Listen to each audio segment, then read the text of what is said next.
Seahawks undertook a complete teardown a couple of years ago, but they're kind of ahead of schedule because they've had 2 really good drafts in a row.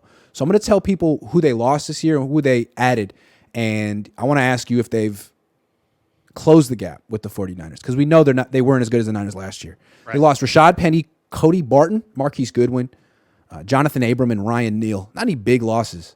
They added Devin Witherspoon, Draymond Jones, Derek Hall, Julian Love, Bobby Wagner. Let's say Jamal Adams is coming back, and they also added Jackson Smith and Jigba and Zach Charbonnet. It's a pretty good offseason. What do you think? Are they on the Niners' heels? No doubt. I mean, there's no doubt. It's amazing to me how good of a GM John Schneider is. Yeah. And we didn't even mention after the draft. They had a great run after the draft.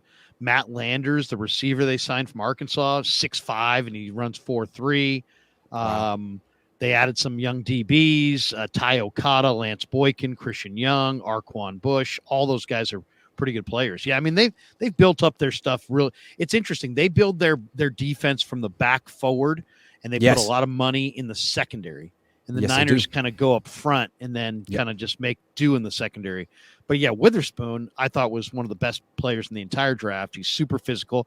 Now they've got Witherspoon, Tariq Woolen, Kobe Bryant on the corner. That's a nice trio of corners. Yep. I still think their front's a little we'll see. I mean, it's suspect. Yeah. It's Draymond Jones. It's Jaron Reed. They got a bunch of interesting edge rushers though. Darrell Taylor. Yep. Derek Hall. Nwosu. Nwosu. Alton Robinson. I mean, they've got Boye Mafe. They've got some guys. Yeah. They're definitely, in my opinion, the second best team. The Cardinals had a great draft too, but I would say they're the second. They did. Seahawks are the best team, second best. By the way, Louis Riddick said that Seahawks are the best team in the NFC on day 1 of the draft. Day 2 of the draft, he came out and said the Seahawks are my favorite team in the NFC West. But I mean, that's not they went sub 5. They were a 500 team or sub 500 team or they were 9-8 last year. 3 times. They were 9-8 last year, but the Eagles were 9-8 in 2021. You can make large jumps, and again, Wagner's back, Jamal Adams is back, Zach Charbonnet and Kenneth Walker that's a really nice tandem. Jackson Smith and Jigba as a number 3 wide receiver, that's really nice. They don't stop the run though. They don't stop the run. I mean, they don't. That's the one thing, they don't stop the run. And I'm looking at their front, going, okay, who did they add that's going to stop the run?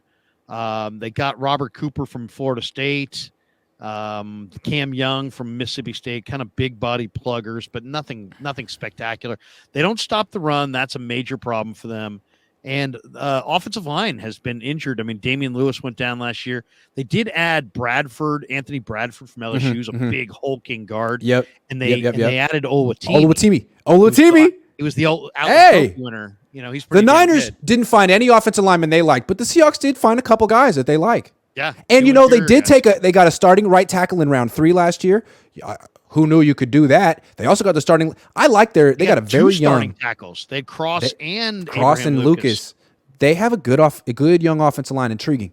Yeah, intriguing. No, seriously. And what's really intriguing is how quickly John Schneider has done this. He's really done it in 2 drafts. They were a tire fire 2 years ago, and suddenly they make you know what really helped them was that incredibly stupid George Payton Russell Wilson trade. It really, and people said they lost that trade, but it supercharged their rebuild. No. It really supercharged their rebuild. I mean, it's almost like what Jimmy Johnson did 30 years ago. I mean, God, it just you know what I'm saying? So to me, don't sleep on Seattle. Pete Carroll can work with young guys. It's a very young team, but they seem to, if they've hit on all these draft picks that I think they've hit on, they're coming for the 49ers, and they might they might split with the Niners this year. I'm just saying that really my biggest question mark is Geno.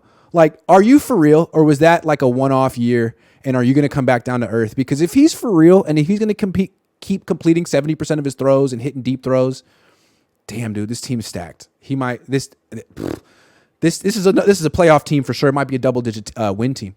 All I'll say, though, is this. I was worried on day one of the draft that Anthony Richardson was going to fall to them because Geno, I like Geno, but I mean, I don't think Geno's the future. And what do they got? Drew Lock and, they did draft a lefty quarterback from East Carolina named Holton Ahlers, who's kind of a little underrated for sure. And I'm eager to see what he looks like. I'd never heard of him.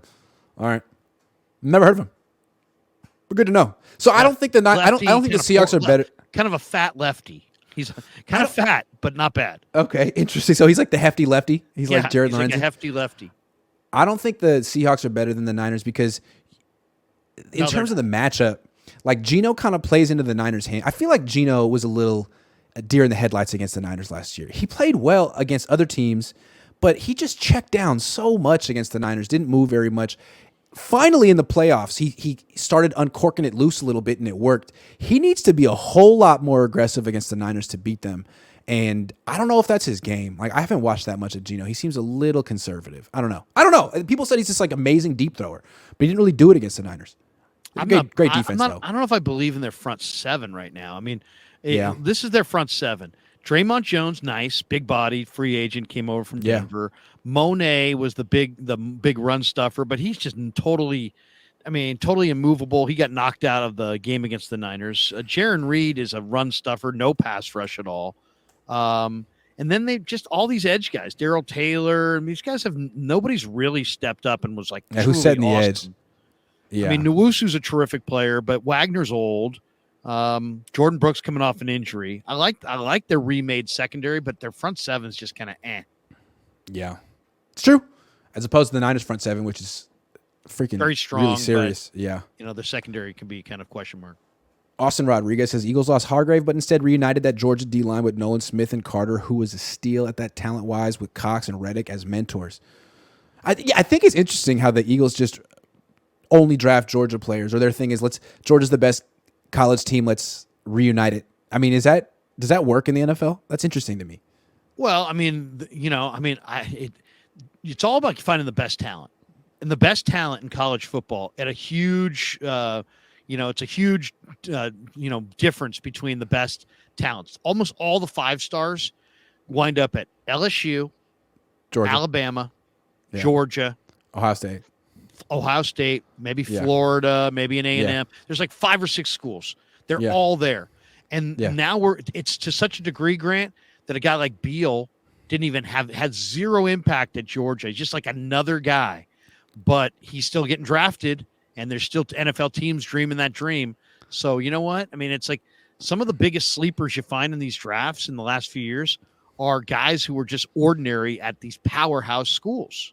How well do these schools pay their athletes? I mean, why would you?